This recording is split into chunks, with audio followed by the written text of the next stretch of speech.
And welcome back to Spotlight. In the Republican debate that you did over on the west side of the state, it was pointed out by one of your opponents that you did not have the backing of President Donald Trump. But you responded and said, yeah, but I have his people. Yeah, that's true. Why do you say that? Are you convinced that if you have his people, why don't you have the president? Because I don't have the access to the president in D.C. I mean, Bill Schuette's been out there in politics for 30 years. He's got a lot of relationships that he's got throughout D.C. He's got the Attorney General Association, which was his segue into the president. I don't have that access, at least not yet. So the president's playing political politics. I think so, and I think he was told by people in our party that Bill Schuette has the most money, so you got to go off and support him. Until they change the rules about this being about votes instead of being about money, I like our chances because, like I said, the Trump delegates are with us, the Trump grassroots teams are with us. The only time that the Attorney General shows up to support President Trump is when President Trump or Vice President Pence is in town. I'm the one out there talking to the grassroots, going off and making sure that we have the president's six when it comes to key policy issues. Remember when he was first attacked before he even took office?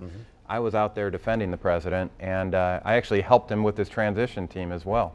And a lot of people don't talk about that, but I want to make sure that we have the president's back, and I've also was state chair for Ted Cruz, so we've got Trump delegates and Trump grassroots with us as well as Cruz grassroots, and I like our chances.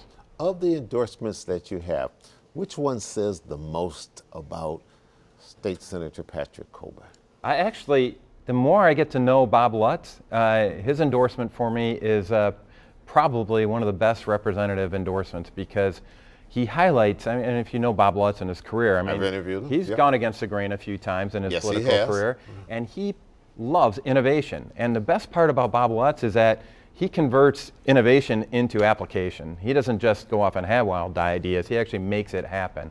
And that's exactly what I have a track record of doing, not just in the Michigan Senate, but also in my professional career working on Space Station. Senator, how would you improve education in the state? On your website, you say you want to promote the excellence of education in the state. A lot of people are saying, how are you going to promote it? And we don't have it yet. You've got two very prestigious degrees from the University of Michigan.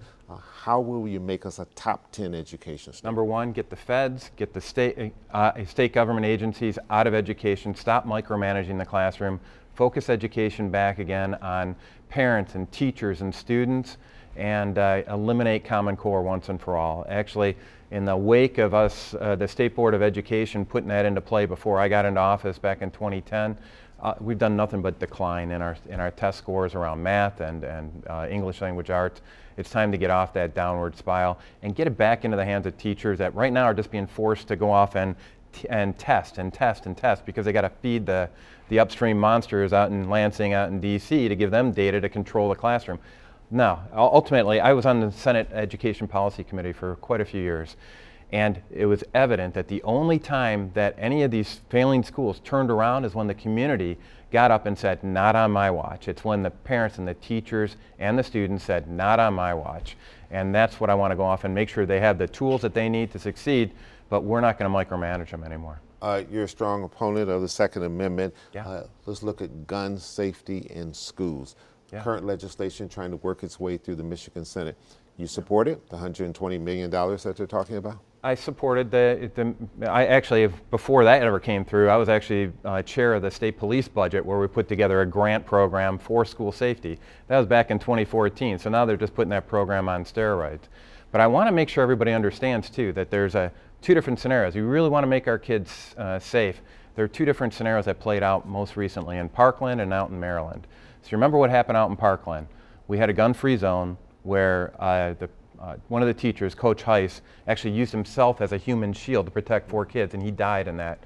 In Maryland, we had a school resource officer that was armed, and that put an end to that scenario very quickly. I think we need to start respecting the Second Amendment. We need to respect Michigan's Article 1, Section 6, which means that everybody has a right to bear arms in self-defense. And it's these psychos that are going into these schools.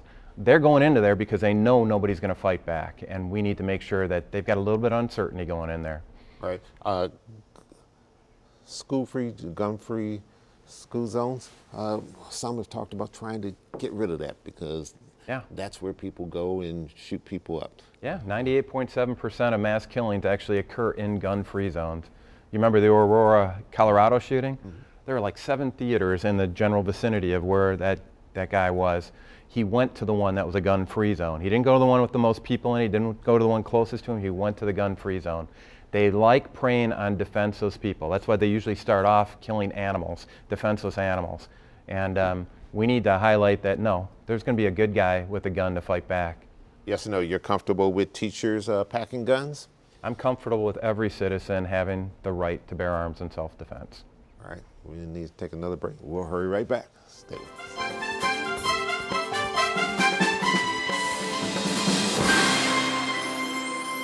You're one of the leaders in making Michigan the 24th right-to-work state. The governor signed that legislation amidst a lot of controversy during his very first term.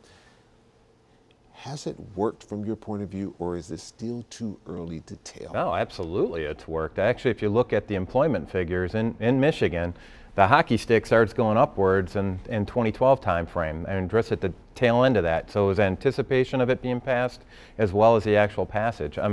You can't argue. We were like what, over 11%. We're almost a bottom dweller in regards to unemployment when we started. By the time right now we're sitting there about the national average now when it comes to unemployment. Our per capita income is actually higher too. So all the folks that were erroneously saying right to work for less, they were wrong as well. So this is I want to make sure everybody understands, right to work is this nebulous term that's kind of a really bad term, frankly.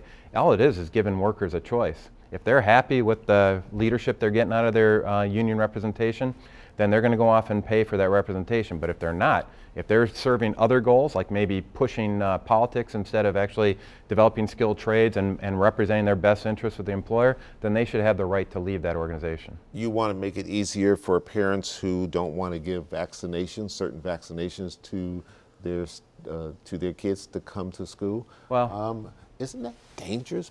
I'm not anti-vaccination. Here, this gets into a case where I want to empower parents. We've got a case right now. There's actually a vaccine injury fund out at the federal government. I don't know if you're aware of that or not. It's about a $5 billion fund for people that have been injured from vaccines. Some people are more susceptible than others. And we need to make sure that when a parent goes off and identifies an enhanced risk for their child when it comes to vaccination, they should have the ability to opt out. And there's some ethical considerations around that as well, considering that many of the vaccines were developed with embryonic stem cells. That's embryonic, that's not adult stem cells. And so people should have that ethical choice. You don't want to take a life in order to save a life. What's the last good book you read? Well, he just wrote one that was really good. the best book is... I guess you better say that one was that good, Wrestling right? Gators was pretty good. Even my wife liked it, which was tough to get her past but it was... Is she your toughest critic? Oh yeah, no, bar none. And she keeps me calibrated, I like to say. But most wives do. No, and it's good, and I appreciate it. I call her my Proverbs 31 plus wife. And but the Bible, frankly, is a book that I'm in every single day. I'm more likely not to shower than read the Bible, so it's actually something that keeps me calibrated, and it's called the good book for a reason. All right. One other thing, you tried to put through legislation that would create fundraising for registration of license plates that deal with Choose Life. Oh Michigan. Yeah, the Choose Life license plate, yeah, that the governor vetoed. Mm-hmm. And I called his veto disgraceful because his reason for that was that he said it was too divisive an issue. And I said, the only way you give credence to the divisiveness argument is if you believe that choose death is a valid argument. Well, I think he also saw it as a separation between church and state to some extent, right? Oh, it has nothing to do. I mean, if we're not here to defend the unalienable right to life as government officials, then I'm kind of curious what people think the purpose of government really is. Our purpose of government is very clearly defined inside our Declaration of Independence. It's to secure the rights of the governed. And obviously, a baby in the womb is the one that's the most defenseless of all, and they should have their right to life defended. Final question. Some have described you as the most conservative Republican in this race. Consistently on voting record, yeah. To you, is that a badge of honor, or is that not a title you want? It's just a reflection of the fact that I'm doing exactly what I told people I would do when I ran for office. I actually have something I call the compass that I follow for all my votes, and it's a little checklist to say, are you staying true to what you told people you would do when you ran for office? And I look at that every single time we come up with a contentious piece of legislation, and I try to zero in on it. So I think it's a reflection of the fact that I stay true to the principles upon which I ran for office. And you've said that there's a difference between a politician and a statesman, yeah. and a lot of it has to do with honesty and integrity. Well, yeah, John Adams once said the difference between a politician and a statesman is that a politician fears man. Obviously, for all the issues we've been talking about here today and some other things, I don't fear man, but a statesman fears God, and I do fear God, which means I'm going to be held accountable for making sure I don't bear false witness against my neighbors. I'm going to be, held accountable for making sure that I express love, not hate. That's why it gets upset when people go off and say I'm the one doing hate speech when I explicitly talk about love and actually express it. And part of love is actually going off and professing to the truth, even when people don't want to hear it. All right, Senator. Hey. Thank you so much for coming in. Hey, thanks, Jeff. Good luck on the campaign trail. It's a marathon, not a sprint. Very much so, and I was always good at sprinting and as a lineman, but I wasn't very good at the marathon stuff, so we'll keep on working. All right, thank you so much for coming in. And want to thank you at home for joining us. I'm Chuck Stokes. We'll be back next week with more newsmakers in the spotlight. We hope you have a great week.